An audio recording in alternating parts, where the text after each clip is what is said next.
Good morning, everyone. The number one question that we get from travelers is, what type of coffee machines do we have? What kind of pucks or types of coffees do those take? And so let me walk you through. We have an awesome coffee station here with multiple types. And so depending on how you like your coffee, we have all the different options. But let me walk you through the different ones that exist here. So the first machine I'll take you to is our Cuisinart drip brew. So I think everybody knows how to use a drip brew. So you just need the filters, the ground coffee, and away you go. Here we have the Nespresso milk frother, awesome to have. And then here we have two different Nespresso machines, and I think this is where everybody tends to then get confused. So Nespresso has these pucks here, or pods here.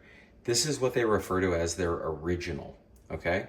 And so the original goes in the original machine, and you can make coffee that way. It tends to be a much shorter cup of coffee or much smaller cup of coffee.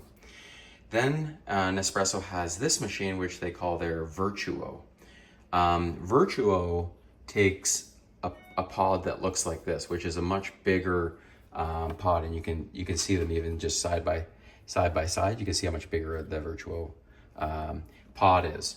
And this machine tends to cause a lot of confusion. So let me go through the steps of actually making a coffee here on this machine. So we always tend to supply a bunch of coffee, but if you do need to buy more of the Vertuo or other pucks, they are available at Canadian Tire in St. Jovite, so you can buy them there. So the first thing I would point out with this machine is that the base of this is relatively small, so these white mugs tend to work much better than, say, a mug of this size. These mugs don't fit properly on that base, and so many a coffee mug has been lost due to trying to place it on that base. But so we're going to use, when you're using this machine, the white mugs tend to work the best. So this is the locking function. So if we look there, it's hard to see, but that says lock, and this is unlock over here. So we tend to rotate that counterclockwise, which opens the machine.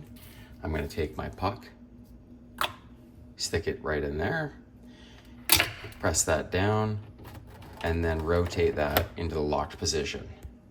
And then you'll see this button on the top is flashing because I have it plugged in. And then a single press on the top of that is all that's required. Now, it hasn't started brewing yet because it's heating up the water, so we have to wait a moment. But now we can hear the machine starting to go, and it'll make your perfect cup of Nespresso Vertuo coffee. Hope that helps. Enjoy the coffee, enjoy Tremblant.